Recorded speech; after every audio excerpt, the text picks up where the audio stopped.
بسم الله الرحمن الرحيم.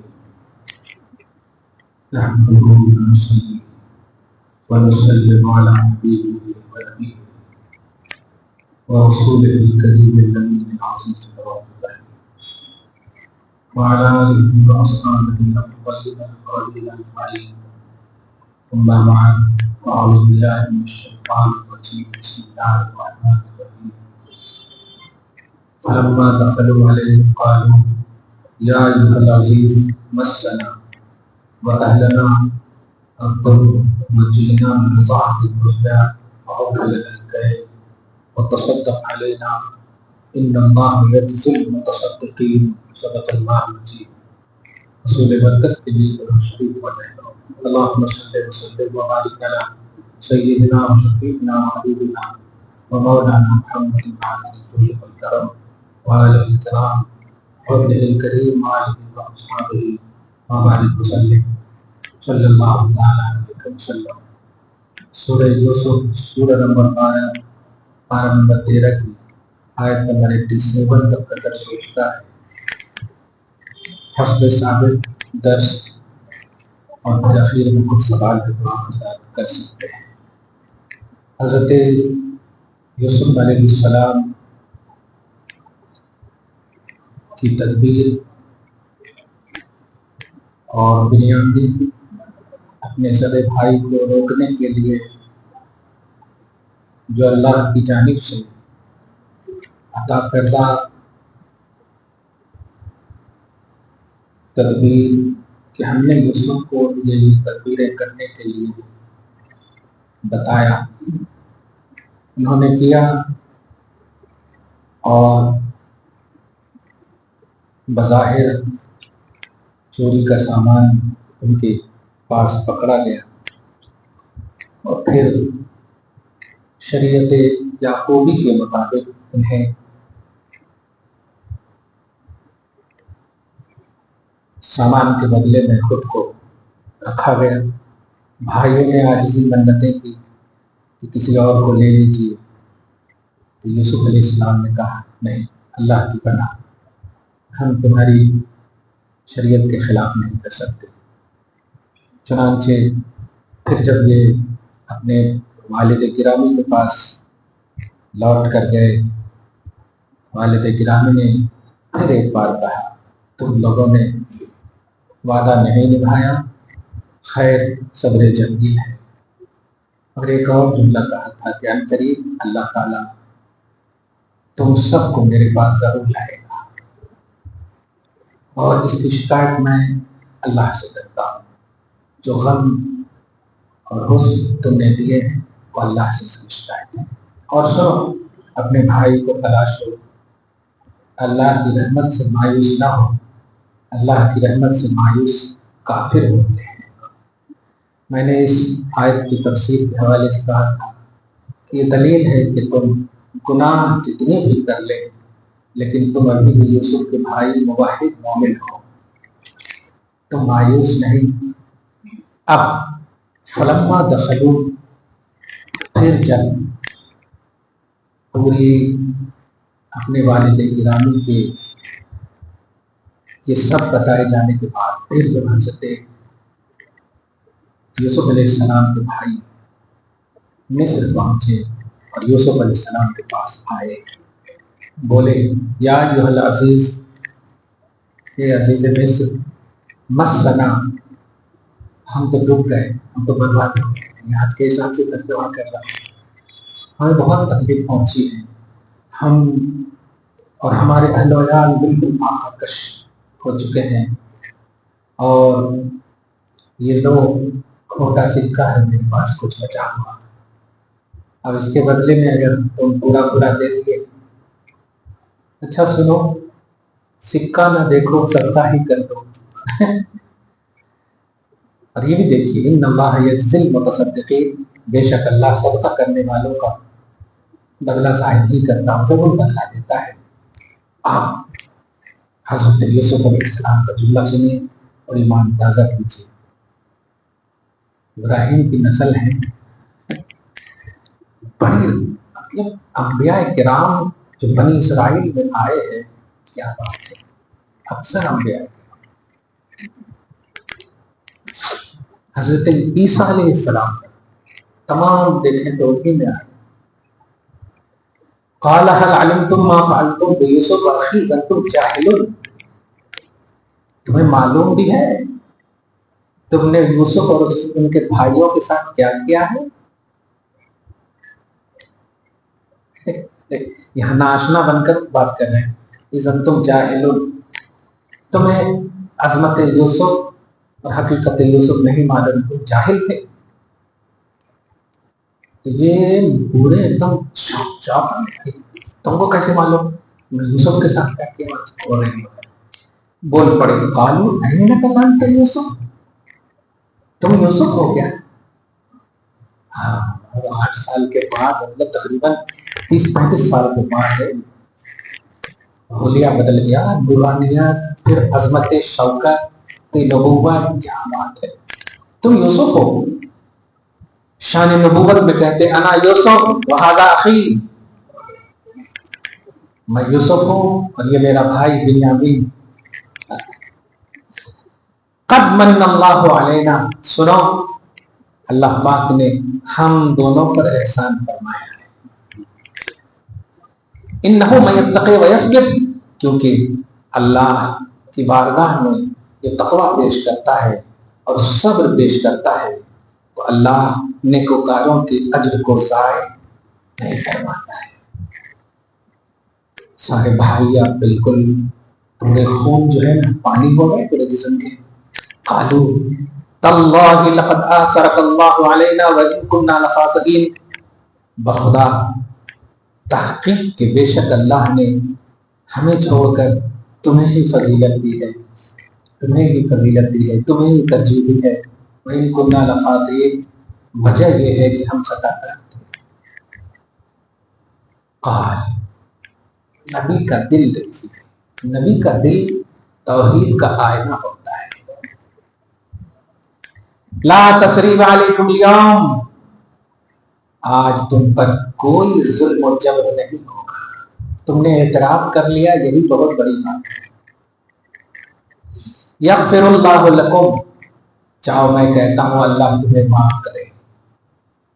وَهُوَ ارحم الراحمین، کیونکہ وہ سب رحم کرنے والوں میں سب سے بڑا رحم فرمانے والا ہے۔ اور سنو، اب کچھ نہیں یہ بولے ہیں، اب سب دیکھیے، فراست نبوت دیکھیے۔ قمیص پہلے ہی سے کھول کر رکھتے، اذهبوا بقمیصی ھذا، یہ میرا قمیص ہے، اور یہ میرا قمیص کیا ہے؟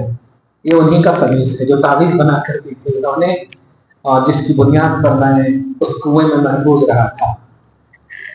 وہ اللہ پاک کی طرف سے عطا کردہ نعمت تھی۔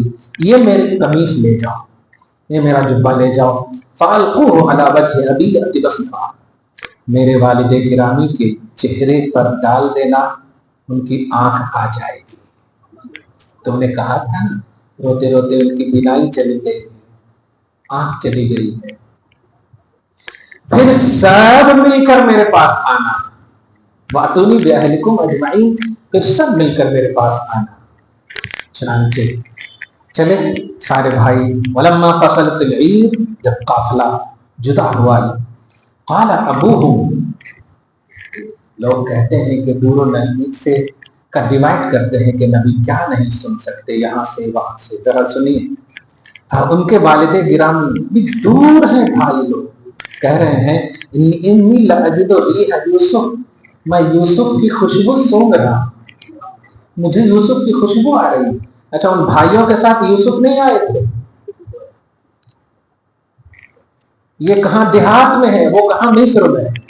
کن کہہ رہے لأجد ریح یوسف، میں یوسف کی خوشبو پا رہا، محسوس کر رہا۔ لولا ان تفندون، لیکن تم نہیں مانو گے، بیٹو کہ تم نہیں مانو۔ قالو، اپنی ظاہری سرشت کی بنیاد پر بھائی لوگ بول پڑے، تاللہ انک لفی ضلالک القدیم، بخدا آپ وہی پرانی محبت میں گم ہیں، وہی پرانی محبت میں گم ہیں۔ اتنے بھایا یہاں موجود ہیں، آپ کو کوئی بھی خوشبو نہیں آ رہی، وہاں کئی کلومیٹر دور ان کی خوشبو آ رہی ہے ہم کو. کیا بات ہے. خیر یہاں پر میں ایک علمی نقطہ دے رہا ہوں، اس کو یاد رکھیے گا. 95 آیت نمبر ہے یہ. ضلال کا لفظ ہے، ضاد لام لال، ضلال، جس کا معنی ہوتا ہے گمراہی. اب وہ آیت میلاد میں سنے ہوں گے، سورہ آل عمران کی آیت نمبر 164 میں لقد من اللہ علی المؤمنین اذ بعث فیہم رسولا منہم یتلو علیہم آیاتہ ویزکیہم ویعلمہم الکتاب والحکمہ وان کانوا من قبل لفی ضلال مبین. اس کا معنی یہ، اگرچہ حضور کی آمد سے پہلے تم سب لوگ کس میں تھے؟ کھلی گمراہی تھے. غواد سے جو ضلال ہوتا ہے اس کا معنی ہوتا ہے گمراہ. عمومی طور پر یہ ہوتا ہے، لیکن اصل میں ضاد کا معنی ہوتا ہے گم ہونا. راہ گم نہیں، ہر گم شدہ چیز کو. جیسے الحکمت ضالۃ، حکمت گم شدہ چیز ہے، ابھی کہ حدیث ہے، فقہا اسے پا لیتے ہیں. تو ضال اور ضلال معنی ہوتا ہے گم ہونا. اب ذرا اس کو جو میں دینے جا رہا ہوں کہ بیٹوں نے کہا کہ آپ قدیم گم میں ہیں، تو وہاں حضرت یعقوب گمراہ نہیں ہوئے تھے، یعنی فریفتگی کی انتہا تھی، اپنے وجود کو محبت یوسف میں گم کر چکے تھے. جس سے آپ یہ عقیدہ رکھیں کہ ہر ظاہری لفظ سے عقیدہ بنانا درست نہیں. یہ نبی کی طرف نسبت ہے، اور جس نے نبی کی طرف گمراہی کی نسبت کی وہ گمراہی نہیں کافر ہو جائے. سمجھ رہے ہیں آپ؟ نبی گمراہ نہیں ہو سکتا، لیکن یہاں ضلال کی نسبت ہے حضرت یعقوب کی طرف. پھر بھی ہم ضلال کا وہ معنی جو عرفی ہے عمومی ہے وہ نہیں کرتے. نبوت کا لیول دیکھتے ہوئے کہتے ہیں کہ آپ انتہائی پرانی محبت میں فریفتہ گم ہے، یا راہ نہیں. راہ کو ہٹا دیے تو سیدھی راہ پہ آ گئے آپ. گمراہ سے راہ کو ہٹا دیے تو سیدھی راہ پہ آ گئے، اور جہاں گمراہ بولے تو گمراہی میں ہی کافر ہو گیا. اس لیے ہر گمراہی جو ہے کفر نہیں ہوتی ہے. راستے سے بھٹکنا، بھائی آپ کو میں نے کہا 4 مینار جاؤ، بھٹک گئے راستے میں تو تھوڑے آپ گمراہ ہو گئے، گم ہو گیا آپ کا. ہاں خیر، یہ عقیدہ یاد رکھیے گا. فلما ان جاء البشیر، اچھا بشیر جب آیا، خوشخبری لے کر کے آیا، وہی قمیص جب لے کر کے آیا، القاہ علی وجہ، ڈال دیا اس قمیص کو ان کے چہرے پر. فارتد بصیرا، ڈالتے ہی آنکھ آ گئی، ڈالتے ہی آنکھ آ گئی. اب یہاں اپنے پیروں پر اس کو فٹ مت کیجیے. میں عقیدہ یہ دینے جا رہا ہوں کہ تبرکات حق ہے. قمیص خدا نہیں ہے، تاثیر خدا ہے. ایسے اللہ والے جو ہوتے ہیں یہ اپنے اندر عطا کردہ خداداد صلاحیتیں رکھتے ہیں. ان سے طلب یہ خدا کی طلب ہے. دیکھیے قمیص میں یوسف علیہ السلام بھی نبی ہے، شرک نہیں کر سکتے. قمیص خدا نہیں ہے لیکن قمیص کو وسیلہ بنا رہے ہیں. یعقوب علیہ السلام بھی نبی ہے، وہ کہہ سکتے تھے قمیص کیوں رکھوں، خدا آنکھ دینے والا ہے، لیکن نہیں. یہ تبرکات کا تصور نبی ابن نبی دونوں سے مل رہا ہے، اور قرآن پاک میں ذکر کر کے شریعت محمدی بن گئی ہے کہ آثار و تبرکات حق ہیں، ان سے برکت حاصل ہو سکتے ہیں، فائدہ ہاں، مگر شرط ہے کہ وہ آثار و تبرکات، یہ بھی شرط ہے. قالا، آنکھ جب آ گئی تو حضرت یعقوب نے کہا الم اقل لکم، میں نے پہلے کہا تھا نا، انی اعلم من اللہ ما لا تعلمون، میں جو جانتا ہوں تم نہیں جانتے. کہا تھا کہ نہیں؟ کہے تھے آپ. خیر آپ گڑگڑا بیٹے کے احساس کے ساتھ قالو یا ابانا، ابو جان استغفر لنا ذنوبنا، ہمارے واسطے ہمارے گناہوں کی معافی مانگیے، انا کنا خاطئین، ہم خطا کار ہیں، ہم خطا کار ہیں، ہم خطا کار ہیں، کیسا تو بھی کرو، یہاں کے حساب سے ترجمہ کیسا تو بھی کرو، معافی کرو گا۔ قال سوف استغفر لکم، دیکھیے باپ اسے کہتے ہیں، موقع پہ موقع کیا بات ہے، ان قریب میں تم سب کے لیے اپنے رب سے مغفرت مانگوں گا۔ کیا بات ہے، کیونکہ تم اگر اپنا رب سمجھتے تو یہ کرتے ہی نہیں، اس لیے میں اپنے رب سے مغفرت مانگوں گا۔ وجہ انہ هو الغفور الرحیم، بے شک وہ بخشنے والا رحم فرمانے والا ہے۔ بات ہو گئی۔ اور چونکہ کہا تھا یوسف نے سب کو لے کر آنا، تو کہا بلا یہ تو صحیح ہے، بلائے بھی نہیں یوسف، ایسا ٹھیک ہے چلو تیاری کرتے ہیں، کریں تیاری پوری، چلیے۔ فلما دخلوا علی یوسف، حضرت یوسف علیہ السلام نے پہلے ہی ایک بڑے مطلب شان و شوکت والے وزیر سے کہہ دیا تھا کہ جب وہ قافلہ آئے تو پہلے مجھے انفارم کرنا، اور پورے دربار کو اتنا خوبصورت سجایا تھا ویلکم کے واسطے۔ کیا بات ہے، اس کو کہتے ہیں آج ہم اپنے بیٹے کے آنے کے لیے ویلکم کا عنوان رکھتے ہیں، کبھی بیٹا بھی کرتا ہے باپ کے لیے؟ نہیں کرتا، ذرا سیکھیں۔ فلما دخلوا علی یوسف، جب سارے کنبے، ماں باپ والدین سب دیکھے تھے نا، 11 جنے دیکھے تھے ہاں، تو 9 بھائی اور ہاں باپ ماں، ایک بھائی تو یہی ہے، 8 بھائی اور باپ ماں دونوں بھی جب آئے تو سارے بھائیوں ہٹو والد گرامی اور والدہ کے قدم بوس ہوئے، تخت شاہی کا مالک ہے، قدم بوس ہوئے، آپ لے گئے اور کہا آپ ہمارے بازو میں بیٹھے، تخت پر بٹھایا۔ وقال ادخلوا مصر انشاءاللہ آمنین، مصر میں آپ کا ویلکم ہے، اللہ نے چاہا تو آپ کو امن ملے گا، سکون ملے گا۔ ورفع ابویہ علی العرش، اور اپنے والدین کو عرش پر بٹھایا، وخروا لہ سجدا، اور بٹھا کر کے سب ایسے چپ ہیں۔ پتہ ہے توفیق بھی دیکھیے، ماں باپ سارے بھائی مل کر یوسف کے لیے سجدہ میں گر گئے، خروا لہ سجدا، حضرت یوسف، برادران یوسف اور والدین سب مل کر کے یوسف علیہ السلام کے لیے سجدہ جہیز ہو گئے۔ حضرت آدم سے لے کر حضرت عیسیٰ علیہ السلام تک سجدہ تعظیمی جائز تھا، شریعت محمدی میں یہ سجدہ بھی حرام ہے، اس لفظ پر غور کریں، یہ سجدہ بھی حرام ہے، یعنی اگر کسی نے کیا تو وہ حرام کا مرتکب ہے، اسلام سے خارج نہیں ہوگا۔ یہ اصل اسی کو اس ایکسپلینیشن آپ کی ہو جاتے ہیں اور کرنے والے بھی۔ فرض کیجیے کہ کوئی اگر صحابہ کرام کو سجدہ کرتے ہیں، جا کے انڈیا والے بہت زیادہ اہل محبت ہوتے ہیں، گرجتی پٹ سے شرک کا فتویٰ لگا دیتے، وہاں پر حرام کا فتویٰ لگایا جائے کہ بھائی یہ جو آپ کر رہے ہیں یہ حرام ہے، حرام ہے، گناہ کبیرہ ہے، مگر پھر بھی وہ مومن ہے، موحد ہے، مسلمان ہے، اسلام سے خارج نہیں ہوتا۔ اس بات کو دھیان میں رکھیں، حرام اس شے کو بولتے ہیں جو مومن کرتا ہے، کفر اس شے کو بولتے ہیں جو ایمان سے خارج ہو جاتا ہے۔ جیسے آپ فجر کی نماز نہیں پڑھیں تو حرام ہے، مرتکب حرام ہے، مرتکب کبیرہ ہے، سمجھ گئے؟ ہاں، کفر سے ایمان سے خارج نہیں ہو گئے۔ تو شریعت عیسیٰ تک یہ سجدہ حلال تھا، سجدہ تعظیمی حلال تھا، شریعت محمدی میں سجدہ تعظیمی حرام ہے، ٹھیک ہے؟ ہماری جس میں ہم جس میں ہے یہ سجدہ تعظیمی نہیں کر سکتے۔